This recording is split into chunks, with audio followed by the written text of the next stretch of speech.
Hello, my name is Andy, and I am the village idiot, and I'm armed with a car and a GoPro and an unhealthy amount of time on my hands.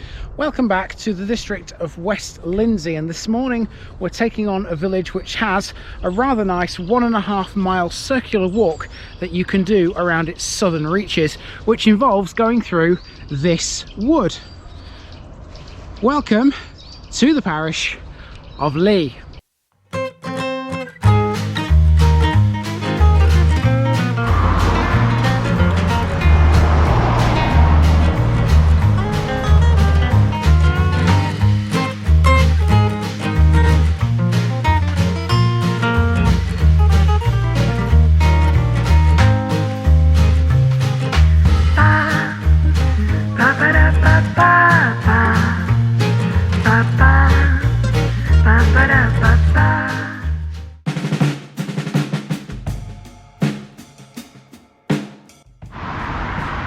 LEA is another beautiful little village in Civil Parish in the West Lindsey district of Lincolnshire.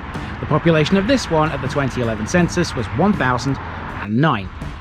It's at the junction of the A156 and B1241, approximately 2.5 miles away from Gainsborough town centre. It's a small, quiet village close to the River Trent and is surrounded by beautiful countryside, and there's some lovely walks around the village. There are no shops here, although the nearest retail facilities are not far away in Gainsborough to the north. That doesn't mean LEA doesn't have any amenities at all though, as we'll see later. LEA has seen some growth in recent decades, but the population is beginning to fall again. It's always been associated with Gainsborough, but as both Gainsborough and LEA have grown, the line between the two has become a little blurred. So I think it's fair to say that Gainsborough, the size it is, which is not all that big compared to the major cities we have in the UK, it doesn't have a lot of suburbs.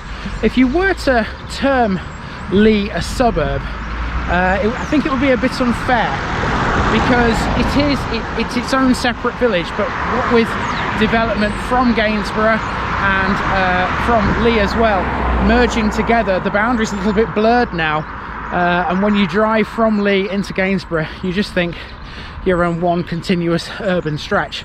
There isn't really a discernible boundary anymore. Nevertheless, the people that live here still insist that LEA is a village and not a suburb of Gainsborough, and rightly so. LEA has become something of a commuter village, not just to Gainsborough but also to places like Retford, Lincoln and Scunthorpe, seeing as it's ideally placed on the A156, only 2 miles away from the Trent Bridge and the junction with the A631, both in Gainsborough. Most of LEA's history centres around two families, one of which is even mentioned on the village sign. That would be the Andersons. We'll get to them shortly. The other family is the Trehamptons. Most of this stuff isn't visible, so here's some information about them both as I show you some of what LEA village looks like today.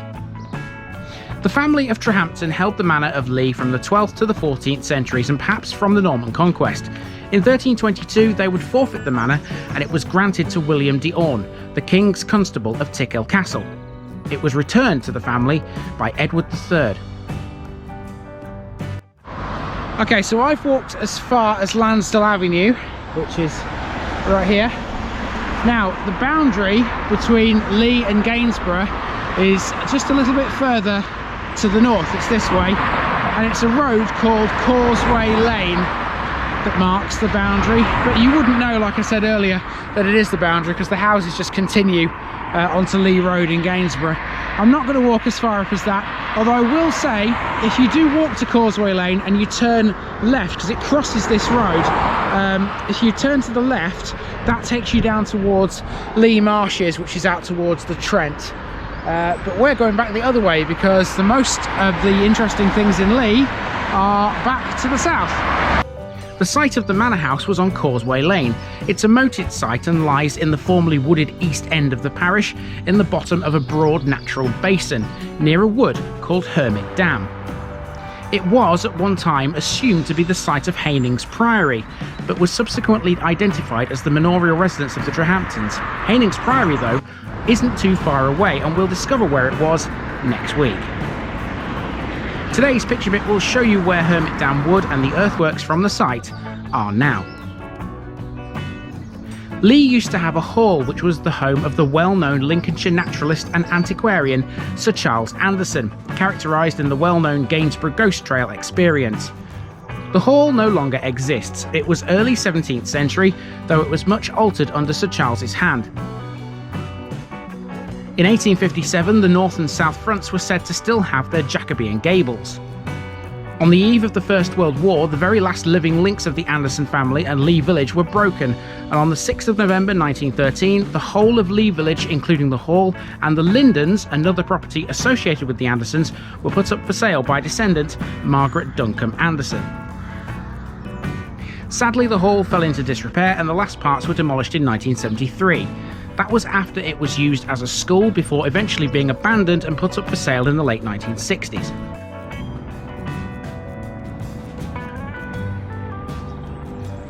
Lee's demographics these days see a village which is predominantly made up of white British citizens at 98.5%. There's a very high proportion of elderly or retired folk here. That figure is well over 35%. The parish covers 7.8 square kilometres, giving this one a population density of 124.3. The average house in the village will cost you £265,000.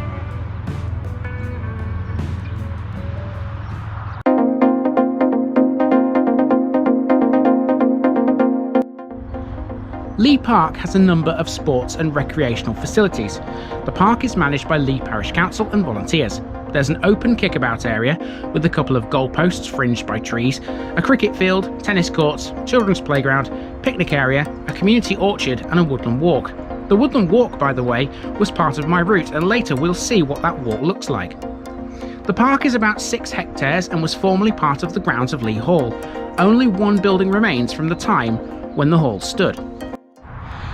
Now, normally in a park like this you would expect ball games to be allowed, and to be fair, they probably are allowed on the grassed areas, but you cannot play ball games against this wall right here, because as you can see, ancient wall, no ball games. This building is Lee's pride and joy. This is the Butler's Pantry. The only permanent building remaining from the time of this being Lee Hall's grounds is the Butler's Pantry, where Lee Parish Council meets regularly. The Butler's Pantry can be hired out. Since early 2020, the Butler's Pantry has undergone a major internal and external clean-up and redecoration, thanks to Lee Parish councillors and their partners carrying out work in their own time.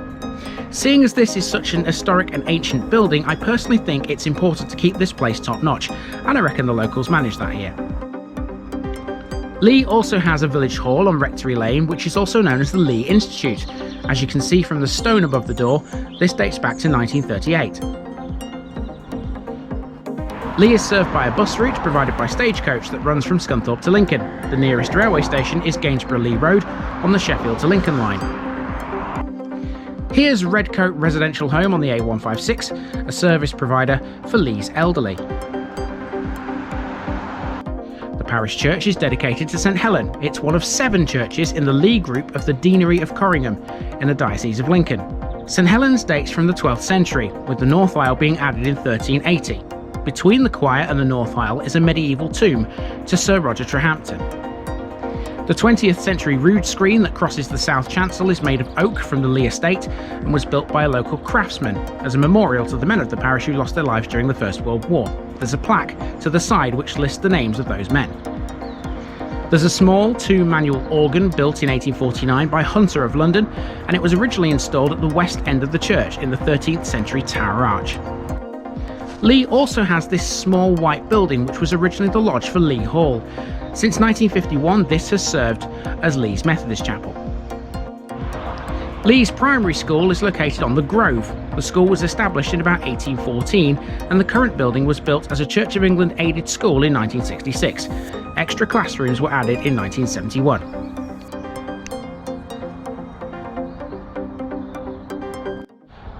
So trust me, the school is up there. I don't want to get too close to it because I can hear some children. I don't want to inadvertently catch any kids on the camera. And the name of the school is Francis Olive Anderson Primary School. Now, Anderson in Lee is a very important name. Earlier we crossed a street called Anderson Drive, even though you wouldn't have known that from the shot. Anderson is a surname which is synonymous with Lee because it used to be the home of the Anderson family. Let's go and see where they used to live.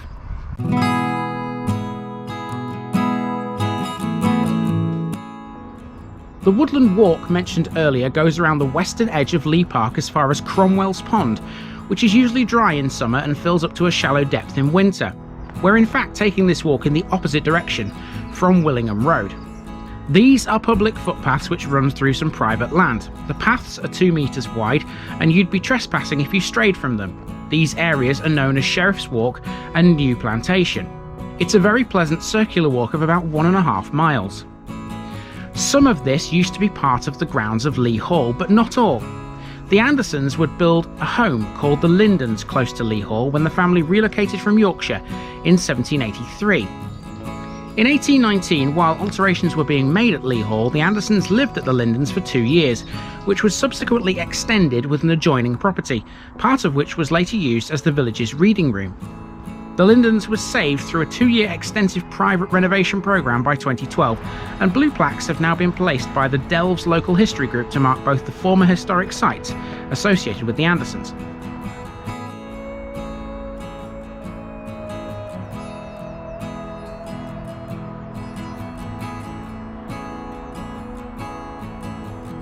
Here is Lee Village Pump, which is arguably the village's most iconic structure, standing as it does on the small village green. It was still in use in the early 1900s.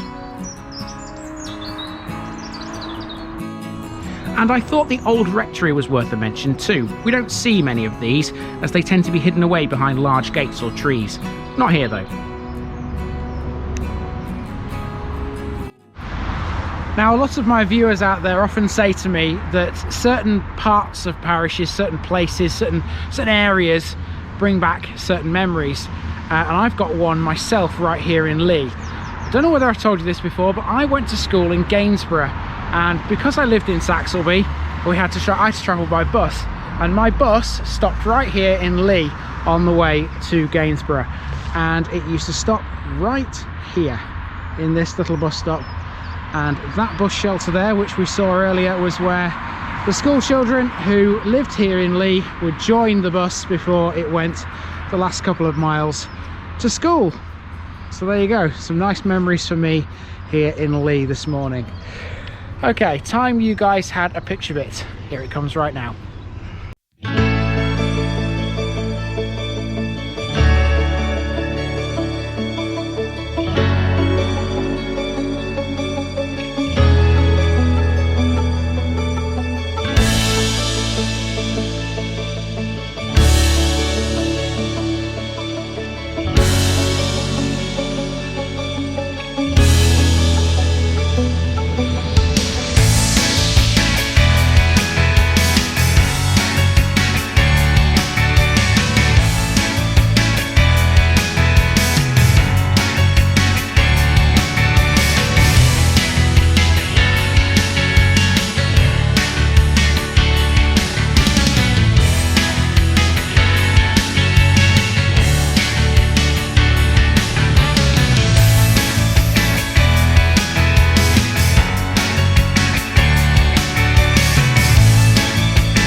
To finish with, we've come out into the open a little bit to the south of the village, where we get a good view of West Burton Power Station. This is so we can see Lee Fields Crematorium, which opened in January 2020 and lies to the south of the woods we walked through earlier. The crematorium and gardens are situated on the hillside, benefiting from beautiful views of the woodlands and distant vistas across Nottinghamshire. The design of the site and materials used have been chosen to complement the rural nature of the area and to make the best use of the natural boundaries. Okay, I didn't spend very long outside the crematorium because it appears there is a funeral going on. I could see a hearse, so I didn't want to spend too long there and you know, potentially offend people. Okay, so that's Lee Fields Crematorium, and that is the parish of Lee, and I'm about to head south to my next one, which is much smaller, but it's no less interesting. You'll just have to wait until next week to see where that is. This has been the parish of Lee, and I've been Andy, also known as the Village Idiot, and I'm out.